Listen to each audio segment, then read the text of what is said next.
बिस्मिल्लाहिर्रहमानिर्रहीम। अस्सलातु वस्सलामु अला अशरफिल मुरसलीन। इय्याका नअबुदु व इय्याका नस्तईन। तमाम सुनने और देखने वालों को अस्सलाम वालेकुम।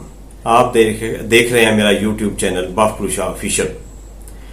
नाजरीन, हम आर्मी एक्ट में जो तब्दीली हुई है उसे थोड़ा सा मैं बयान कर रहा हूँ आज।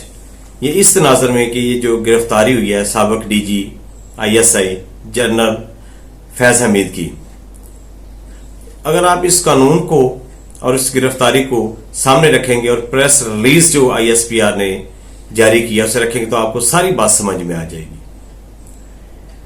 आज आर्मी एक्ट में तरमीम 2 अगस्त 2023 को हुई थी।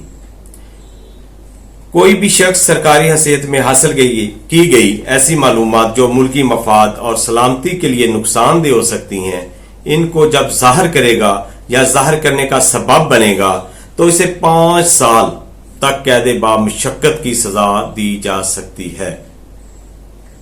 इससे मुराद कोई अफसर हाजिर हो या रिटायर्ड हो।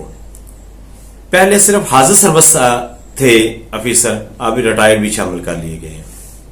ऐसा शख्स जो किसी हसास ओहदे पर रहा हो, वो अपने ओहदे से रिटायर्ड या मुस्ताफी होने से या ओहदे से बरतरफ होने के 5 साल बाद तक कोई मुलाजमत या बिलखसूस किसी ऐसी फर्म या किसी पार्टी में या किसी जगह पर कंसल्टेंट के तौर पर काम नहीं कर सकता जो कि पाकिस्तानी फौज और इसके अदारों के मफादात के खिलाफ हो।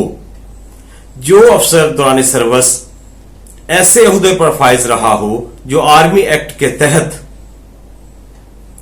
आता हो, जिसे हसास करार दिया गया हो, वो अपने रिटायरमेंट, मुस्ताफी होने या फिर बरतरफ होने की सूरत में 5 साल मुकम्मल ना होने की सूरत में सियासी गर्मियों में हिस्सा नहीं ले सकता। डीजी ISPR की प्रेस कॉन्फ्रेंस जो उन्होंने की है उसके 2 हिस्से हैं।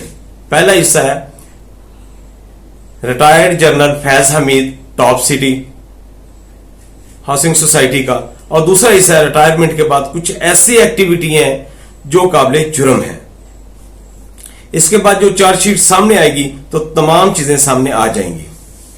इसमें अगर कोई अफसर पेश की इतला मौजूदा चीफ ऑफ आर्मी स्टाफ को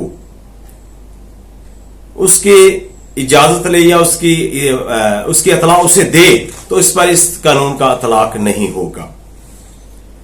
सेक्शन 26A, कोई शख्स जो सरकारी हैसियत में हासिल की गई, यानी कोई आर्मी अफसर या रिटायर्ड अफसर जो सरकारी हैसियत में हासिल की मालूमात हो, जो किसी भी मालूमात को जाहिर करता है या करने का सबब बनता है जो पाकिस्तान या मुसल्लह अफवाज की सलामती और मफाद के लिए नुकसानदेह हो सकती है, इसके लिए 5 साल कैद बामुशक्कत हो सकती है।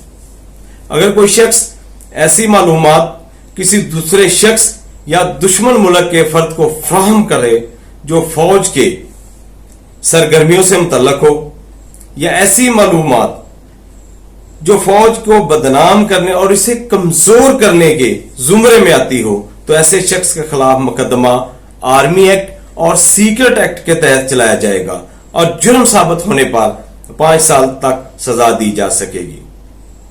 हाजिर सर्विस रिटायर्ड अफसर ये इसमें शामिल है। नाज़रीन, जनरल फैज हमीद पर जो मुबैना चार्जशीट सामने आ रही है, यह सिर्फ सुनी जा रही है। इस्लामाबाद में मुख्तलिफ हलकों में सियासतदानों में कुछ ऑफ द रिकॉर्ड है, कुछ ऑन द रिकॉर्ड है, यह सिर्फ सुनी जा रही है। उसमें जो टॉप सिटी है वो टॉप पे है। उसमें जो मौजूदा चीफ ऑफ आर्मी स्टाफ है हाफिज आसिम मुनीर साहब, उनको चीफ ऑफ आर्मी स्टाफ ना बनने देना ये भी इसमें शामिल है। उसमें जो इमरान खान साहब को गोली लगी थी, उसके बाद उन्होंने जो पहले अपनी तकरीर की वो बैसाखियों पे आए थे और उन्होंने तकरीर करके चले गए, तो उसमें जो लॉन्ग मार्च है उसमें भी इनका नाम लिया जा रहा है। आर्मी चीफ 4 दिन पहले रिटायर हुए थे। इस चीज को इनडायरेक्ट किसी और वसातत से सुप्रीम कोर्ट में ले जाना चाहते थे, लेकिन उस वक्त के चीफ जस्टिस ऑफ पाकिस्तान ने इनडायरेक्ट ले जाने से मना कर दिया। PTI के दफ्तर पे जो छापा पड़ा है, उन पे जो कंप्यूटर और जो दस्तावेज लिए हैं, उनमें कंप्यूटर में कुछ ऐसी चीजें, ऐसा मवाद मिला है जो साबित करता है, जिससे जाहिर होता है कि मुबैना तौर पर retired general Faiz Hamid PTI के पीछे हैं। जनरल असम मुनीर साहब ने, मौजूदा एस्टेब्लिशमेंट ने कहा है कि ये जो जाती मामलात हैं इन्हें चार्जशीट में शामिल ना किया जाए।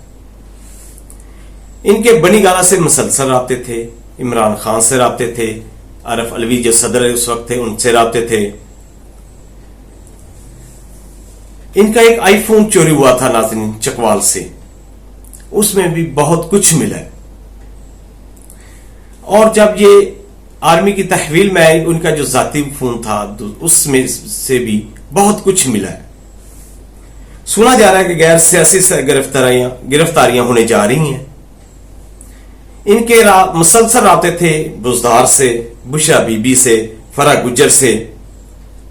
ये सब सुना जा रहा है नाज़रीन।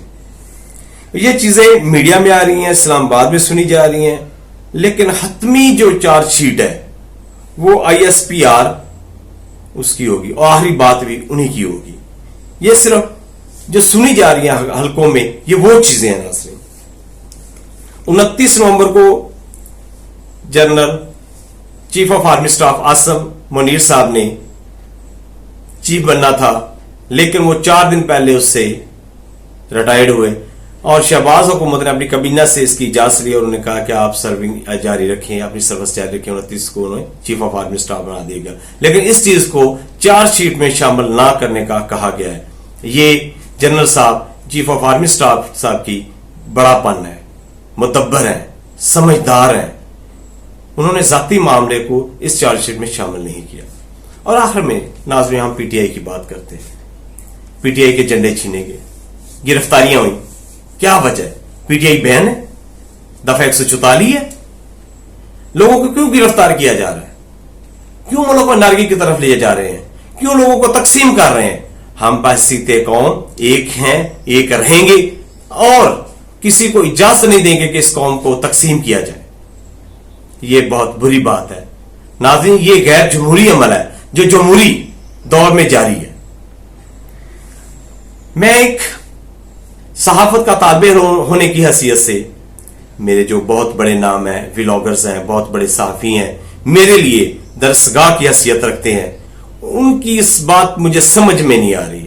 जो सहाफी है वो मुआशरे का तर्जमान होता है, मुआशरे की आंख होती है, लेकिन वो यही कह रहे हैं, कुछ कह रहे हैं जिनकी जो सियासी वाबस्तगी है वो किसी और के साथ है, वो यही कह रहे हैं, वो हकीकत से आंखें चुरा रहे हैं। हालांकि मेरे बड़े हैं, मेरे लिए सियासी दरसगाह की हैसियत रखते हैं, वो ये कह रहे हैं पीटीआई की आवाम बाहर नहीं निकली, इमरान खान की काल जो है वो फ्लॉप हो गया। लेकिन नाज़रीन आप सब ने देखा, सोशल मीडिया पे है कि आवाम का एक समुंदर उभर आया था। ये जो हुकूमत है इसने बड़ी बर्बरियत की है, इसने उन पर लाठीचार्ज किया, आंसू गैस भी फेंकी है, रावलपिंडी में बहुत ज्यादती है, मुख्तलिफ इलाकों में छापे पड़े हैं, गिरफ्तारियां हुई हैं। ये गैर जमहूरी अमल है और ऐसे लोगों को ऐसे व्लॉग नहीं करने चाहिए जो हकीकत के मुनाफी हों। अगले व्लॉग तक मुझे इजाजत दीजिए। पाकिस्तान जिंदाबाद, पाक आर्मी पाइंदाबाद।